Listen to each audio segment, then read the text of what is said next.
नमस्कार दोस्तों, स्वागत है आपका हिंदी लहर में। मैं आशा करती हूँ आप सभी प्रसन्न और स्वस्थ होंगे। तो आइए आगे बढ़ते हैं और आज हम पढ़ेंगे बच्चों क्लास 6 की जियोग्राफी का 4th चैप्टर मानचित्र यानी कि मैप। ठीक है, पिछले चैप्टर में हमने पढ़ा था मोशन ऑफ अर्थ। बच्चों आज हम डायरेक्ट एनसीईआरटी के चैप्टर से पढ़ना स्टार्ट करेंगे। ठीक है, तो देखिए पढ़ते हैं। आप पिछले अध्याय में ग्लोब के महत्व के बारे में पढ़ चुके होंगे। यस, जैसा कि हमने पढ़ा, ग्लोब में अध्ययन की कुछ सीमाएं होती हैं। जब हम पूरी पृथ्वी का अध्ययन करना चाहते हैं तब ग्लोब हमारे लिए काफ़ी उपयोगी साबित होता है। बिल्कुल सही बात है, जैसा कि हमने पढ़ा भी था ग्लोब वाले चैप्टर में कि जो ग्लोब है वो हमें महाद्वीप और समुद्र, जगह और जितने भी मतलब देश, कंट्रीज़, विदेश, सभी जगह की जानकारी हमें ग्लोब के ज़रिए ही हम उसकी सही जानकारी प्राप्त कर सकते हैं। तो ग्लोब बेसिकली हमारे लिए बहुत ही इम्पॉर्टेंट साबित होता है। लेकिन जब हम पृथ्वी के केवल एक भाग जैसे अपने देश, राज्यों, जिलों, शहरों तथा गांवों के बारे में अध्ययन करना चाहते हैं तो यह हमारे लिए उतना उपयोगी साबित नहीं होता। कैसे, देखते हैं कि देखिए जब हमें पूरे वर्ल्ड के बारे में जानना होता है, ठीक है, संसार विश्व में, तो हमें ग्लोब की बहुत ही अधिक आवश्यकता होती है। बट जब हम अगर बात करें अपने देश की, राज्य की, अपने ज़िलों की, सिटी की, विलेज की, तब क्या होता है, तब हमें ग्लोब की उतनी खास कोई ज़रूरत नहीं होती। इस स्थिति में हम क्या करते हैं, मैप्स का प्रयोग करते हैं, यानी मानचित्र का। ठीक है, पृथ्वी की सतह या इसके एक भाग का पैमाने के माध्यम से चपटी सतह पर खींचा गया चित्र है। अब मानचित्र जो है देखिए किस प्रकार पृथ्वी की सतह या इसके एक भाग का पैमाने के माध्यम से चपटी सतह पर खींचा गया एक चित्र है, जिसके ज़रिए हम सारी चीज़ों का पता करते हैं अपनी कंट्री में, अपने डिस्ट्रिक्ट, अपने स्टेट्स के। मानचित्र हमारी विभिन्न ज़रूरतों के लिए आवश्यक है। बिल्कुल सही बात है। कुछ मानचित्र एक छोटे क्षेत्र को एवं कुछ तथ्यों को दर्शाता है। ठीक है, दूसरे मानचित्र में एक बड़ी किताब की तरह तथ्य हो सकते हैं। जब बहुत से मानचित्रों को एक साथ रख दिया जाता है तब क्या बन जाता है, एक एटलस बन जाता है। ये भी आपने पढ़ा होगा। ठीक है, अब एटलस क्या होता है, देखिए एटलस विभिन्न प्रकारों तथा अलग अलग पैमाने से खींची गई मापों पर आधारित होता है। अब मानचित्रों से एक ग्लोब की अपेक्षा हमें ज़्यादा जानकारी प्राप्त होती है। अब अगर हम जिस प्रकार से हम एक देश के एक मतलब राज्य और उसी चीज़ की सारी डिटेल जानना चाहेंगे तो वहाँ पर क्या होता है, हमें ग्लोब की उतनी आवश्यकता नहीं होती जितनी आवश्यकता हमें मैप्स की होती है। ठीक है, अब देखिए मानचित्र हम पढ़ लेते हैं। यहाँ पर एटलस विभिन्न प्रकारों तथा अलग अलग पैमानों से खींची गई मापों पर आधारित होता है। अब मानचित्र से एक ग्लोब की अपेक्षा हम ज़्यादा जानकारी प्राप्त कर सकते हैं। बिल्कुल ठीक है, मानचित्र विभिन्न प्रकार के होते हैं। अब यहाँ पर पढ़ लेते हैं कि इनके टाइप्स क्या क्या हैं, जिनमें से कुछ को नीचे वर्णित किया गया है। तो आइए जानते हैं। यहाँ पर हमें ये जानना है, अभी हमने ये जाना कि मानचित्र हमारे लिए क्यों ज़रूरी है और मानचित्र के ज़रिए यानी मैप्स के ज़रिए हम क्या क्या चीज़ें कर सकते हैं, क्या नहीं, और ग्लोब की क्या इंपॉर्टेंस है। ठीक है, अभी हम देखेंगे कि टाइप्स ऑफ मैप। तो देखिए सबसे पहला टाइप जो है वो है भौतिक मानचित्र यानी फिजिकल मैप। अब देखिए फिजिकल मैप के अंतर्गत हम क्या क्या चीज़ें देखते हैं, तो पृथ्वी की प्राकृतिक आकृतियों, ठीक है, जैसे पर्वत, पठार, मैदान, नदियाँ और महासागरों इत्यादि को दर्शाने वाले मानचित्रों को हम क्या कहते हैं, भौतिक या उच्चावच मानचित्र कहा जाता है। ठीक है, ये हमने बात की फिजिकल मैप के बारे में। अब इसमें नेक्स्ट हम देखते हैं, नेक्स्ट है राजनीतिक मानचित्र यानी पॉलिटिकल मैप। ठीक है, अब पॉलिटिकल मैप में अगर हम बात करें तो देखिए इसमें राज्य, नगर, शहर और गांव तथा विश्व के विभिन्न देशों व राज्यों तथा उनकी सीमाओं को दर्शाने वाले मानचित्र को क्या कहते हैं, पॉलिटिकल मैप कहते हैं। जहाँ पर राज्य, नगर, सिटी, विलेज और वर्ल्ड के जितने भी देश हैं या राज्य हैं उनका जो बॉर्डर है, उनकी सीमाओं को दर्शाने वाले मानचित्र क्या होते हैं, राजनीतिक मानचित्र होते हैं। ठीक है, नेक्स्ट देखते हैं नेक्स्ट है हमारा थीमेटिक मानचित्र। अब थीमेटिक मानचित्र के अंतर्गत हम क्या क्या देखते हैं, तो देखिए कुछ मानचित्र विशेष जानकारियां प्रदान करते हैं। अब विशेष जानकारियां किस प्रकार से, जैसे सड़क मानचित्र, वर्षा मानचित्र, वन तथा उद्योगों आदि के वितरण दर्शाने वाले मानचित्र आदि। जहाँ पर देखिए पहले तो हमने बात की फिजिकल की, फिर पॉलिटिकल की, अब ये है थीमेटिक। इसके अंतर्गत हम सड़क जैसे रोड मैप हो गया, या बारिश से जुड़ा हुआ मैप हो गया, यहाँ पर वन या उद्योग का कोई, ठीक है, इन सारी चीज़ों को जो मैप दर्शाता है जिसमें, उसे हम कहते हैं थीमेटिक मानचित्र। आई होप यहाँ तक क्लियर हो गया होगा बच्चों।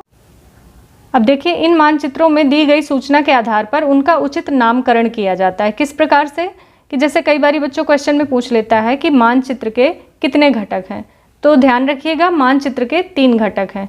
पूछता है अगर कौन कौन से हैं, तो पहला है दूरी यानी डिस्टेंस, दूसरी है दिशा यानी डायरेक्शंस, और तीसरा है प्रतीक यानी सिंबल्स। ठीक है बच्चों, ध्यान रखिएगा मानचित्र के कितने घटक हैं, तो 3 घटक हैं। कौन कौन से, दूरी, दिशा और प्रतीक। अब हम बात करेंगे यहाँ पर दूरी के बारे में। तो देखिए दूरी क्या है बेसिकली, तो यहाँ पर दूरी मानचित्र एक आरेखण होता है। क्या होता है, आरेखण होता है, जो कि पूरे विश्व या उसके एक भाग को छोटा कर कागज़ के एक पन्ने पर दर्शाता है। अब दूरी आप कितनी भी दूरी का ले लीजिए, पर ये जैसे कि यहाँ पर लिखा भी है कि पूरे विश्व, अब पूरे विश्व में को ये एक छोटे कागज़ के पन्ने पर दर्शा देगा आपको। विश्व का वर्ल्ड मैप देखा ना आपने, उसी प्रकार उसी की बात यहाँ पर की जा रही है। तो इस प्रकार यह कह सकते हैं कि मानचित्र छोटे पैमाने पर खींचे जाते हैं, लेकिन इसे इतनी सावधानी से छोटा किया जाता है कि स्थानों के बीच की दूरी वास्तविक रहे, ताकि हमें ये आइडिया लग जाए कि इसका डिस्टेंस जो है वो कहाँ से कहाँ तक में कौन सी जगह है, ताकि कोई कन्फ्यूज़न ना हो। ठीक है, और तभी यह संभव हो सकता है जब कागज़ पर एक छोटी दूरी और स्थल की बड़ी दूरी को व्यक्त करती हो। जब हमें छोटी दूरी का भी पता होगा, बड़ी दूरी का भी पता होगा, तो हमें क्या होगा, आसानी होगी चीज़ों में। इसलिए इस उद्देश्य के लिए एक पैमाना चुना जाता है। ठीक है, अब पैमाना स्थल पर जो वास्तविक दूरी होती है वो मैप पर दिखाई गई दूरी के बीच का अनुपात होता है। जैसे एग्जाम्पल के लिए आप देखिए कि अगर आपके विद्यालय एवं आपके घर के बीच की दूरी सपोज करिए कि 10 किलोमीटर है। ठीक है, अब उस 10 किलोमीटर में है जिसे आप मानचित्र पर 2 सेंटीमीटर की दूरी पर व्यक्त करेंगे। अब 10 किलोमीटर आप, छोटा सा मैप है तो उसमें 10 किलोमीटर आप कैसे शो करेंगे, नहीं करेंगे ना। तो उसके लिए एक निश्चित पैमाना या निश्चित उद्देश्य चुना जाता है, जिसके जरिए ये चीज़ें हम सरलता के साथ जान सकें। तो 10 किलोमीटर को कितने दूरी में वो व्यक्त करते हैं, 2 सेंटीमीटर में। अब इसका अर्थ यह है कि मानचित्र का 1 सेंटीमीटर कितने के बराबर हो गया, 5 किलोमीटर के, है ना। ये सामने स्क्रीन पर है, आप देख सकते हैं और समझ भी सकते हैं। बहुत ही ईजी एग्जाम्पल है कि आपको सिंपल है ये समझना है कि 5 किलोमीटर को हम 1 सेंटीमीटर में कन्वर्ट कर देते हैं, सिंपल। ठीक है, तो अगर 10 किलोमीटर है तो वो कितना हो जाएगा, 2 सेंटीमीटर। 20 किलोमीटर है तो कितना हो जाएगा, 4 सेंटीमीटर। तो इस प्रकार हम इसे समझते हैं। अब देखिए, जब बड़े क्षेत्रफल वाले भागों जैसे महाद्वीपों या देशों को कागज़ पर दिखाना होता है, तब हम लोग छोटे पैमाने का उपयोग करते हैं। जब बड़े देशों और महाद्वीपों को दिखाना होता है तब क्या होता है, छोटे पैमाने का उपयोग करते हैं। जैसे उदाहरण के लिए मानचित्र पर 5 सेंटीमीटर यानी स्थल के 500 किलोमीटर। ऊपर हमने अभी उदाहरण में देखा था कि 5 किलोमीटर में हमने 1 सेंटीमीटर लिया था। किस तरह के एग्जाम्पल के लिए, कि सपोज़ कि आपके विद्यालय से आपके घर की जो दूरी है ना, तो 10 किलोमीटर थी तो 2 सेंटीमीटर आया। अब यहाँ पर जब हम बात करें बड़े क्षेत्रफल की, बड़े क्षेत्रफल वाले भागों के लिए, तो यहाँ पर हम कैसे लेते हैं, तो 5 सेंटीमीटर को 500 किलोमीटर में कन्वर्ट किया इन्होंने। जो 500 किलोमीटर की दूरी है उसे 5 सेंटीमीटर में शो करते हैं वहाँ पर मैप में। इस प्रकार इसे दर्शाते हैं और इसको छोटे पैमाने वाला मानचित्र कहते हैं। जो बड़ा है उसे छोटे पैमाने वाला कहते हैं और जो ऊपर बड़े वाला है उसे हम क्या कहते हैं, बड़ा पैमाने वाला कहते हैं। ठीक है,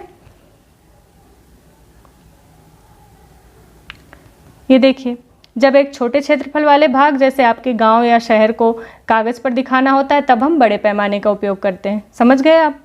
तो ये बहुत ही सिंपल है, छोटी चीज़ को दिखाना है तो बड़े का प्रयोग, बड़े का है तो छोटे का प्रयोग, और किस प्रकार से कि अगर 5 किलोमीटर ये आसपास की चीज़ें हैं तो उसको 1 सेंटीमीटर में कन्वर्ट कर दिया, और अगर जो महाद्वीपों या देशों या बड़े लेवल पे है तो जैसे सपोज़ कि 500 किलोमीटर है यानी 500 किलोमीटर को है तो कितने में कन्वर्ट किया, 5 सेंटीमीटर। क्लियर है? आइए आगे बढ़ते हैं।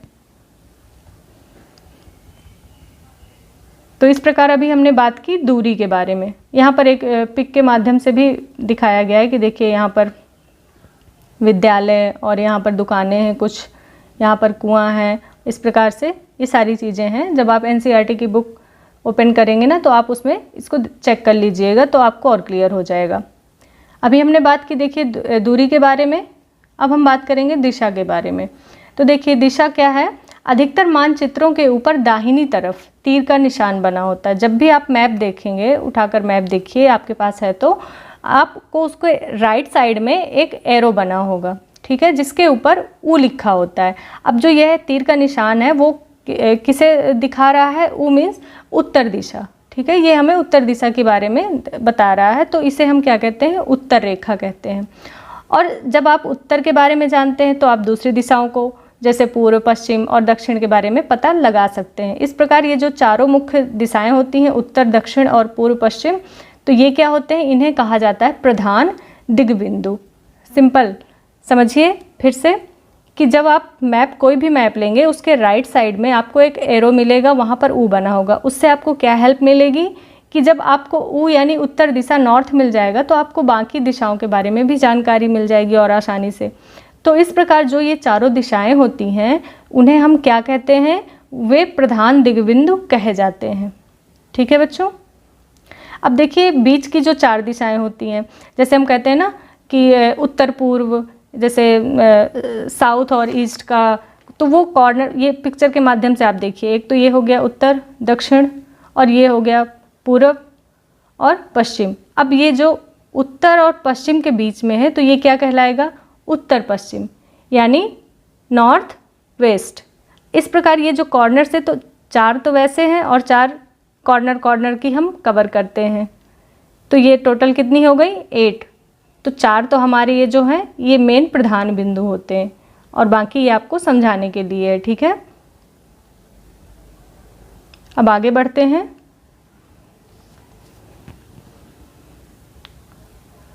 तो देखिए हमने दूरी के बारे में बात कर ली, दिशा के बारे में कर ली, अब हम करेंगे बात प्रतीक के बारे में, यानी सिंबल्स। अब देखिए प्रतीक होते क्या हैं, पढ़ लेते हैं यहाँ पर। यह किसी भी मानचित्र का तीसरा प्रमुख घटक है। जैसा कि हमने स्टार्टिंग में पढ़ा था अभी कि मानचित्र के कितने घटक हैं, 3, दिशा, दूरी और प्रतीक।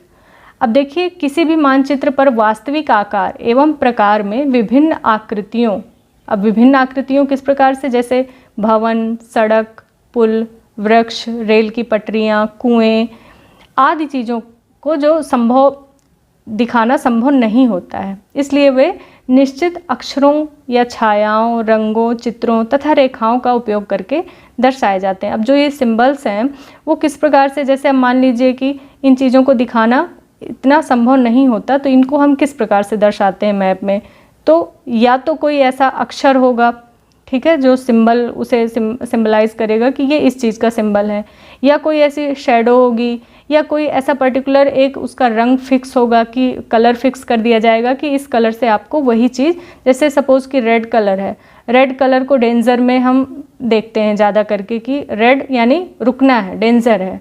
आप देखते होंगे ना ट्रैफिक लाइट में भी रेड, ग्रीन और येलो, तो ये इसलिए मैं आपको एग्जांपल दे रही हूँ कि आपको आइडिया लग जाए कि यहाँ पर रंग, चित्र, छायाओं का क्या मतलब है, तो इस वजह से मैंने आपको बताया। तो देखिए कलर का हो गया, चित्र का यानी किसी प्रकार की कोई आकृति भी हो सकती है, कोई चित्र के जरिए सिंबल वो प्रतीक को दर्शाया जा सकता है, या फिर रेखाएं हो सकती हैं।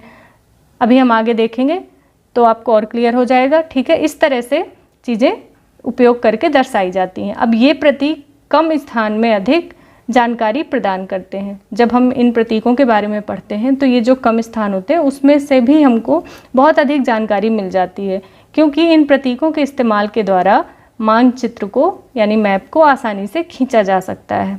जब ये प्रतीक हमारे पास होते हैं, जब हम मैप बनाते हैं तो हमें बहुत ही इजी हो जाता है उस मैप को कंप्लीट करने में कि कहाँ पर कौन सा सिंबल है हमें बनाना है। सपोज़ कि कहीं पर पार्क है तो हमें फिर वो सिंबल आसानी से पता है कि हम पेड़ों को किस प्रकार से सिंबलाइज करेंगे, वहाँ पर किस प्रकार से पेड़ का सिंबल बनाएंगे। पानी है, नदी है, तो उसका कैसे बनाना है।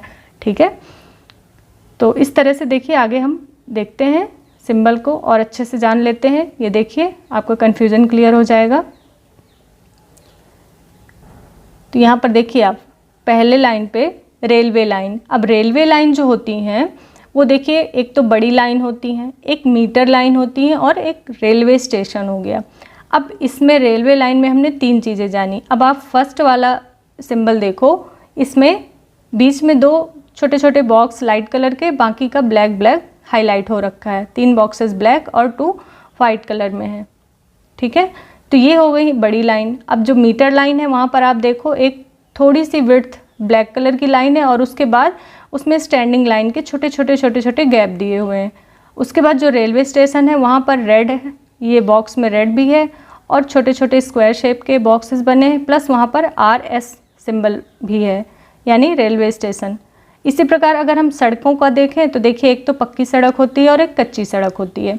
तो जो पक्की सड़क होती है वहाँ पर देखिए 2 स्लीपिंग लाइंस बनी हुई हैं एकदम एक बराबर की। ठीक है, जो कच्ची सड़क है वो कैसी होती है, ऊबड़ खाबड़ होती है, गड्ढे होते हैं, मिट्टी की होती है। तो उसमें देखिए ये ऐसे थोड़ा थोड़ा गैप दे दे के आपको 2 छोटी छोटी लाइनें ऊपर नीचे इक्वल दिख रही होंगी। तो इस प्रकार ये सिंबल हो गया।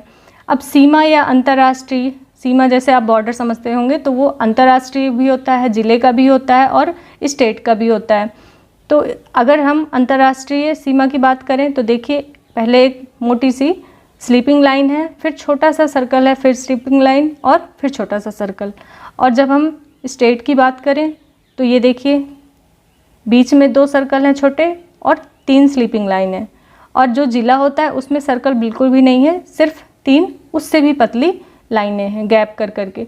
तो ये चीज़ें आपको याद करनी पड़ेंगी जब आप पढ़ेंगे। ये क्वेश्चन आ जाते हैं पेपर में, या तो सिंबल कोई आ गया और पूछ लिया ऑप्शन में कि बताइए किस चीज़ का है, या फिर कोई क्वेश्चन दे दिया बताया कि कौन सा इसका सिंबल है, उसमें से सिलेक्ट करिए। तो दोनों तरह से घुमा फिरा के आ जाता है। अब नदी, कुआं, तालाब, नहर और पुल, तो देखिए यहाँ पर नदी का सिंबल भी है, कुएँ का भी है, तालाब, ये सारी चीज़ें हैं। ठीक है, अब यहाँ पर एक छोटी सी जानकारी और है बच्चों, पढ़ लेते हैं थोड़ा। देखिए खाका, खाका क्या होता है बेसिकली, देखिए एक छोटे क्षेत्र का बड़े पैमाने पर खींचा गया रेखा चित्र क्या कहलाता है, खाका। क्षेत्र देखिए एरिया छोटा है बट उसका जो मैप बनाया गया है रेखा चित्र के माध्यम से वो बड़े पैमाने पर खींचा गया है, तो उसी को हम क्या कहेंगे, खाका। एक बड़े पैमाने वाले मानचित्र से हमें बहुत सी जानकारियाँ प्राप्त होती हैं, लेकिन कुछ ऐसी चीज़ें होती हैं जिन्हें हम कभी कभी जानना चाहते हैं, जैसे किसी कमरे की लंबाई एवं चौड़ाई जिसे मानचित्र में नहीं दिखाया जा सकता। उस समय हम लोग बड़े पैमाने वाला एक रेखा चित्र खींच सकते हैं जिसे खाका कहा जाता है। सपोज़ कि हम खुद से किसी कागज़ पर मैप बना के एक आइडिया लेने के लिए कि इसकी लंबाई इतनी है और इसकी चौड़ाई इतनी है, तो इस प्रकार ये जो इस तरह की चीज़ होती है उसे हम खाका कहते हैं। तो बच्चों ये चैप्टर अब कंप्लीट होता है हमारा। आई होप आप लोगों को समझ में आया होगा, और अगर आप लोग को वीडियो अच्छी लगी हो तो लाइक, सब्सक्राइब और शेयर ज़रूर कर दीजिए। और मिलते हैं नेक्स्ट वीडियो में, तब तक के लिए बाय बाय।